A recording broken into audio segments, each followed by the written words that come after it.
Halo anak-anak, jumpa lagi dengan Bu Eva di kelas matematika kelas 8. Hari ini kita akan belajar tentang pola bilangan. Apa saja yang akan kita pelajari hari ini? Kita simak baik-baik ya.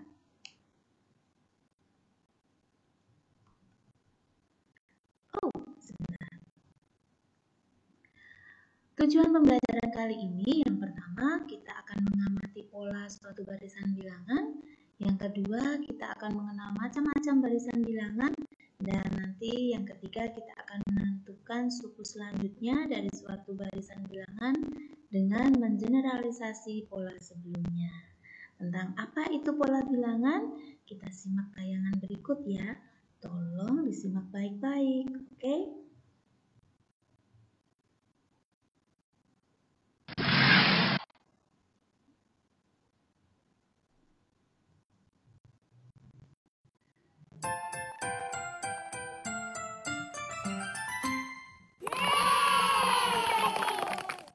Halo adik-adik, kali ini kita akan belajar tentang pola bilangan. Ayo kita mulai. Apa sih pola itu? Pola merupakan suatu susunan bilangan, benda, bentuk, dan semacamnya yang memiliki bentuk teratur. Ini adalah contoh dari pola bentuk. Kita lihat di sini, kita mempunyai bentuk yang berurutan dengan teratur. Segitiga, persegi, lingkaran, lalu segitiga lagi, dan seterusnya. Nah, inilah yang disebut dengan pola. Nah, sekarang apa itu pola bilangan? Pola bilangan adalah susunan bilangan yang berurutan secara teratur. Nah, sekarang kita mempunyai bentuk lingkaran dengan jumlah yang berbeda-beda. Mulai dari 1, 4, 7, 10. Jika kita lihat dari angka 1 ke angka 4, kita telah melewati 3 angka. Begitu juga dari angka 4 ke angka 7. Nah, inilah yang disebut pola bilangan. Supaya lebih jelas, ayo kita kerjakan pola bilangan yang selanjutnya. Kita melihat seekor kelinci yang berdiri di angka 2. Untuk melompat ke angka 4, berapa angka untuk bisa sampai ke angka 4? 2 angka. Jadi, 2 ditambah 2 sama dengan 4. Ditambah 2 lagi, jadi 6. Dan seterusnya. Nah, itu dia adik-adik yang disebut pola bilangan. Nah, mudah kan tentang pola bilangan? Sudah ada gambarannya. Nah, sekarang kita akan melihat macam-macam pola bilangan yang akan kita pelajari. Apa saja itu? Disimak ya. Macam-macam pola bilangan. Ups, sebentar. Yang pertama, kita akan belajar tentang pola bilangan ganjil, kedua pola bilangan genap, pola bilangan persegi, pola bilangan segitiga, pola bilangan Fibonacci, pola bilangan segitiga Pascal, pola bilangan aritmatika, dan yang terakhir pola bilangan geometri. Sulit nggak ya? Kita pelajari yuk, kita simak, dan tentunya konsentrasi. Oke? Pola bilangan ganjil. Yang pertama.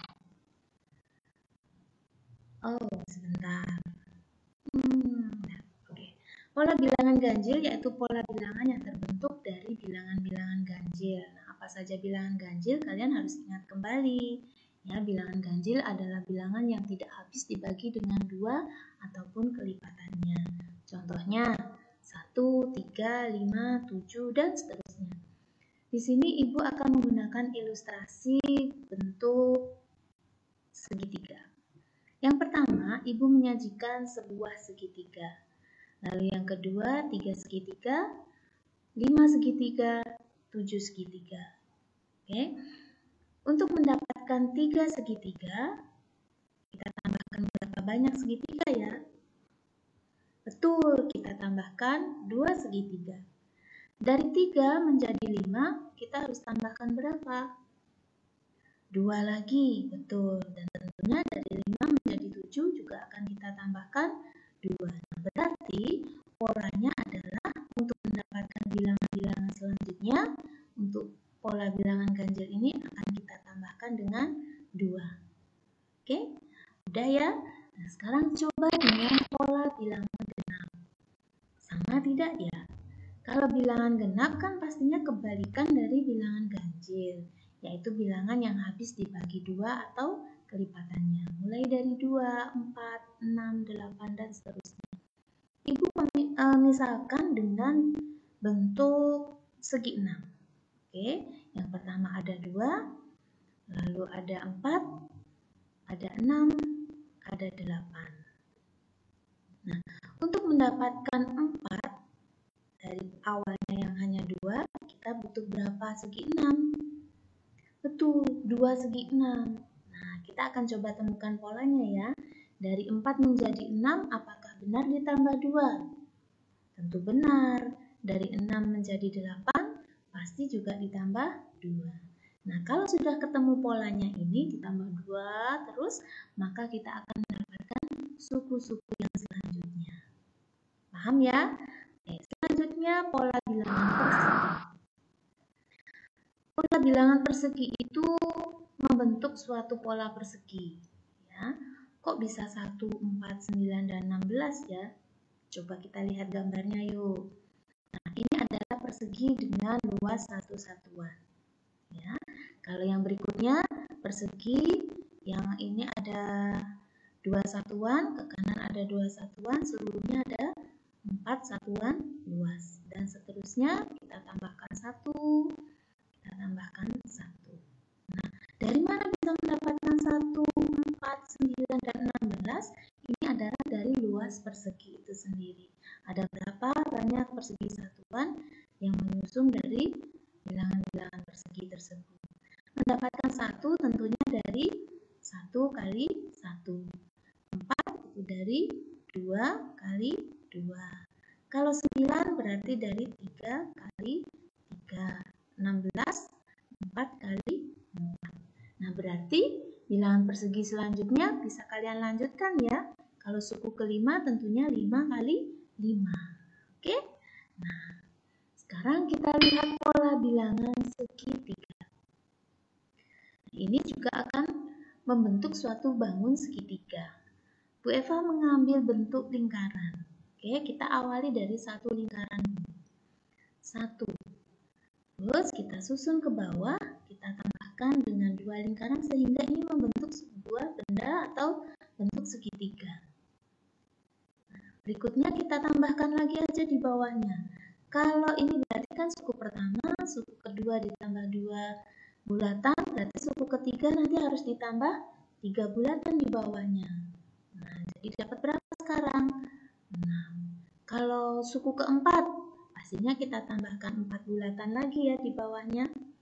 Nah, jadinya 10. Dan seterusnya sampai suku kelima, kita dapatkan ada 15 bulatan dan membentuk bangun segitiga. Berarti suku ke-6 ada berapa bulatan ya? Tadi awalnya 15. Berarti karena dia suku ke-6, di bawahnya kita tambahkan bulatan sebanyak 6 juga. Jadi ada berapa? Dihitung yuk. Ya, 21. Oke, nah mudah ya. Sekarang yang Fibonacci. Kenal istilah Fibonacci? Oke. Fibonacci adalah suatu barisan bilangan yang merupakan hasil penjumlahan dari 2 bilangan sebelumnya. Oke, jadi di sini kita lihat dulu 2 bilangan awal kita tentukan dulu, baru setelah itu bilangan pola Fibonacci ini bisa kita lanjutkan. Fibonacci ini ditemukan oleh Leonard da Pisa pada abad ke-13.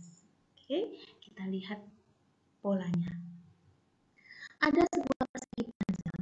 Di sini ada angka-angka mulai dari 1, 2, 3, 5, 8. Itu tidak asal ya anak-anak. Ini tentu satu didapatkan dari sebuah pola. Inilah kecerdasannya Davisa ya. Mari kita lihat apakah benar dia bisa membentuk pola Fibonacci. Nah, di sini kita lihat lagi. Fibonacci itu hasil penjumlahan dua bilangan sebelumnya. Kuncinya itu ya. Tentunya kita mulai dari bilangan yang kecil dulu. Jangan marah dulu dong, oke? Santai, kita lanjutkan, oke? Kita rangkai bilangan-bilangan ini dari yang terkecil dulu. Satu lagi. Nah, penjumlahan dua bilangan sebelumnya. Berarti 1 kita jumlahkan dengan 1. Oke, 1 ditambah 1 berapa nih? 2. Nah, ini dia mendapatkan sisi di sini. Kenapa ini ditulis ada angka 2 di sini? Karena di sini sisinya ada 2 satuan yang diperoleh dari suku sebelumnya. 1 ditambah 1. Oke, kita munculkan angka 2. Lalu berikutnya, 2 suku sebelumnya adalah 1. Kata Fibonacci kita harus jumlahkan dua bilangan. Berarti 1 ditambah 2. Benar nggak di sini? 1 ditambah 2. Wah, benar. Dapatnya 3, ya kan? Nah, jadi bilangan ini tidak asal ya anak-anak. Ini diperoleh dari menjumlahkan dua suku sebelumnya. Oke, kita tulis 3. Nah, sepertinya Bu Eva mengganggu nih. Naik dikit. Ya. Oke, nah sekarang bisa mendapatkan 5. Apa benar sih dari 3 ditambah 2? Coba kita lihat. 2 ditambah 3. Betul ya? Di sini sih menurut bilangan Fibonacci benar. Dan di sini benar juga. Di sini ada 3 satuan, ini ada 2 satuan. Kita panggil angka 5. Nah, sekarang di sini ada 8. Benarkah 8 itu dari 3 ditambah 5? Sesuai nggak ya dengan teori Fibonacci? Penjumlahan dua bilangan sebelumnya. 3 ditambah 5 akan menghasilkan suku yang baru, yaitu 8. Oke, benar ya? Nah, berarti suku selanjutnya bisa ditebak dong. Berapa? Kalau lupa, hitung saja nih sisinya. 5 ditambah 8. Nanti kalian bisa menggambar di sini. Persegi yang jumlah sisinya ada 13. Berapa? 13. Maaf Bu Eva nyebutin ya. Benarkah 13? Coba kita tambahkan. 5 ditambah 8. Benar ya kayaknya? Ya. Sudah paham ya anak-anak tentang Fibonacci? Mudah kan? Sekali lagi ya. 1 ditambah 1, 2. 1 ditambah 2, 3. 2 ditambah 3, 5. 3 ditambah 5, 8. 5 tambah 8, 13, dan seterusnya. Oke? Mudah, Bu Eva yakin kalian bisa. Selanjutnya, pola bilangan segitiga Pascal. Namanya Pascal. Kayaknya di IPA ada ya. Oke, sama nggak sih? Sebentar, Bu Eva turun. Oke. Manfaat dari segitiga Pascal ini salah satunya berguna untuk menyelesaikan soal perpangkatan menjadi lebih cepat. Wah, nanti kalau kita belajar tentang aljabar yang ada pangkat lebih dari 2, kita akan membutuhkan segitiga Pascal. Kita lihat yuk segitiga Pascal itu seperti apa. Oke, gambarannya seperti ini. Awalnya adalah bilangan 1. Ya, segitiga Pascal diawali 1 dan diakhiri dengan 1. Untuk baris yang pertama. Baris kedua diawali 1 dan diakhiri juga dengan 1. Jadi baris yang kedua 1, 1.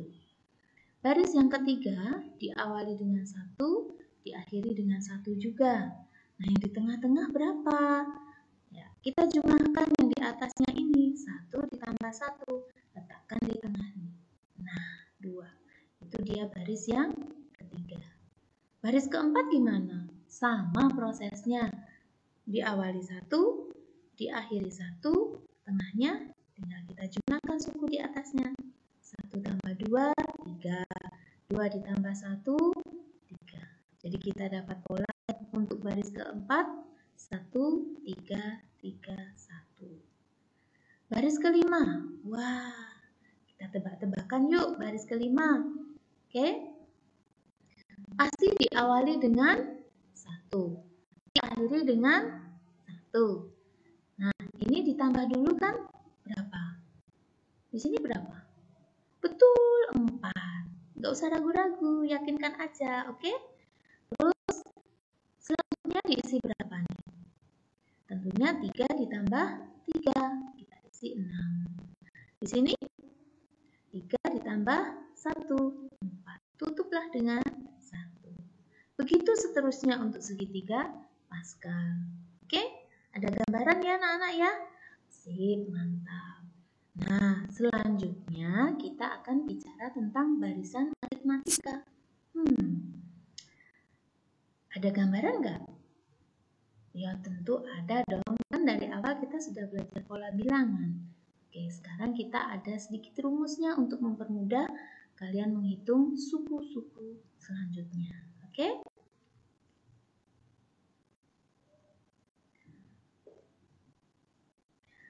Nanti simbolnya adalah UN. Oh, ini bukan simbol untuk barisan aritmatika ya, ini simbol untuk suku ke N.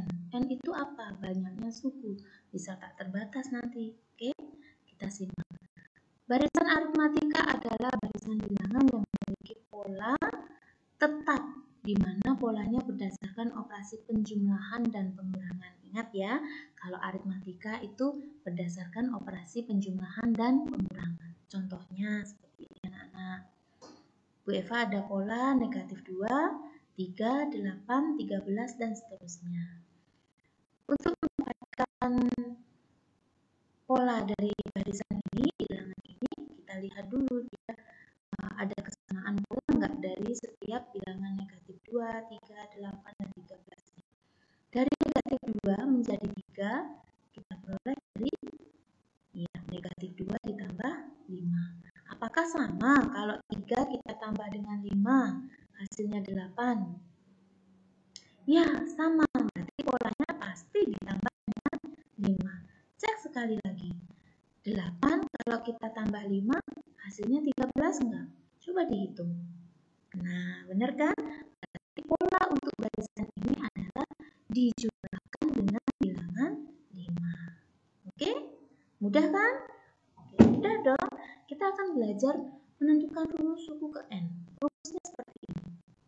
Ini dibaca, suku ke N diperoleh dari A ditambah N dikurangi 1 kali B. Apa itu A? Apa itu B? Ini penjelasannya. UN simbol untuk suku ke N. A simbol untuk suku pertama. B simbol untuk selisih atau beda. Ya, selisih atau beda itu ngitungnya gimana? Ini dia caranya.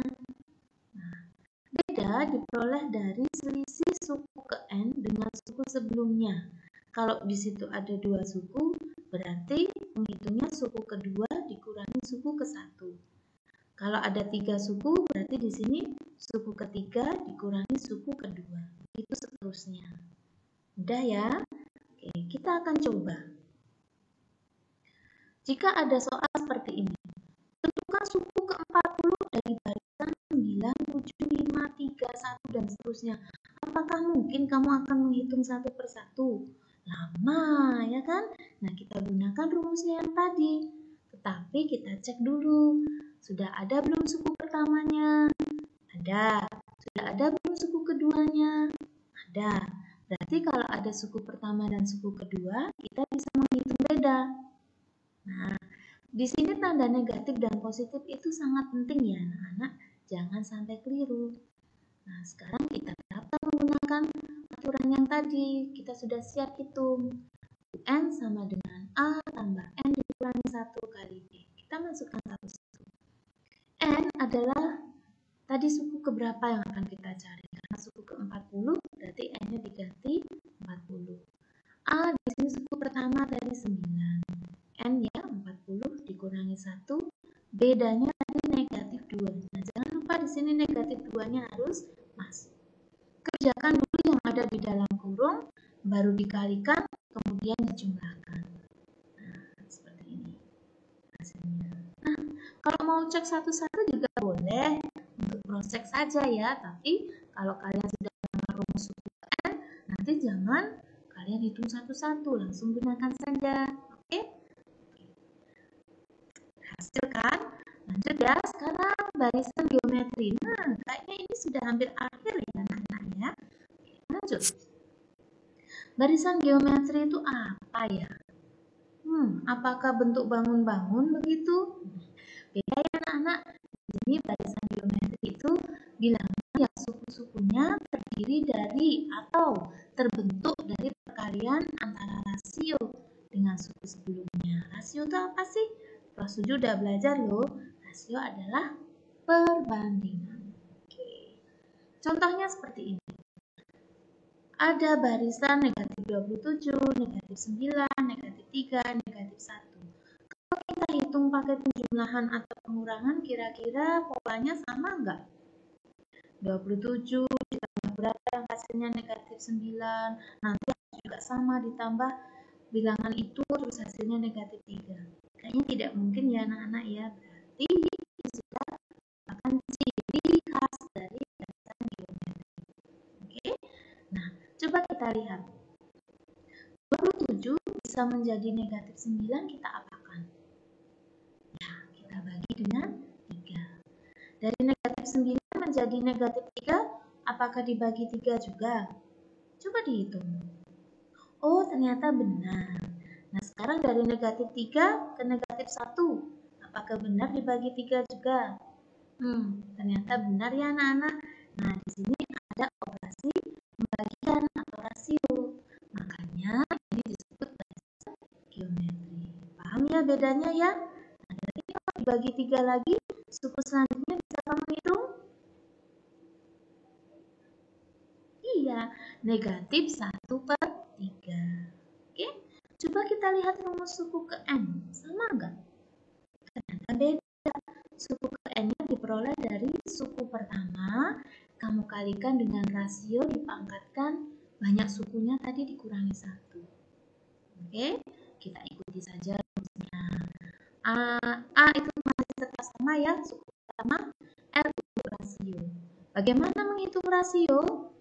Rasio hampir sama seperti beda, hanya sekarang di sini operasinya pembagian. Karena rasio itu adalah perbandingan dari suku ke N dengan suku sebelumnya. Oke, lanjut ya. Nah, kita coba. Contoh soalnya ada barisan bilangan seperti ini. 2, 10, 50, 250. Kalau kita jumlahkan ini tambah 8, ini tambah 40, ini tambah 200. Berarti sudah jelas dia bukan barisan aritmatika. Oke, berarti kita gunakan rumus barisan geometri. Tentukan suku kelima. Nah, suku kelimanya berapa? Gitu ya. Kita cari tahu dulu. Suku pertamanya 2, suku keduanya 10. Berarti kita bisa menghitung rasio. Rasionya tinggal 10 dibagi 2. 5. Siap ya untuk menghitung suku kelima. Nah, suku kelimanya 5 sama dengan 2 kali R-nya tadi 5. Karena yang ditanyakan suku kelima berarti N-nya diganti 5 dikurangi 1. Nah, kita peroleh seperti ini. Aturan pada operasi hitung berarti pangkatnya kita kerjakan dulu. 5 pangkat 4 itu berapa? Baru kita kalikan dengan 2. Nah, ternyata suku kelimanya 1250. Benar nggak? Tadi kan suku terakhirnya, suku keempat 250. Sudah kita kalikan 5. Harusnya hasilnya 1250. Paham kan? Gampang kan? Nah, oke, materi kita sudah selesai. Buat kalian semua yang sudah belajar. Nah, jangan lupa setelah ini silakan masuk ke model browsermu, ketik bw.quintal.id ya. Di sini ada harus melalui browser yang Bapak ingatkan, jangan yang aplikasi. Nanti kalau di aplikasi tugasnya tidak akan kelihatan. Oke? Kalian buka penilaian KI 3. Nanti di sana ada LKPD 3.1. Nah, silakan LKPD-nya kamu kerjakan, tetapi mengerjakannya di buku tulis saja. Bu Eva mau lihat tulisan kalian. Oke, tidak usah diketik, ditulis di buku, nanti hasilnya kita foto, lalu kamu upload. Oke? Nah, jangan salah uploadnya, masuk di kolom KI 3 ya, jangan yang KI 4, di sana belum ada kolom untuk upload LKPD 3.1. Begitu anak-anak? Oke, silahkan belajar, silahkan kerjakan LKPD-nya dengan baik, diselesaikan, lalu kita akan evaluasi bersama. Oke, sampai jumpa.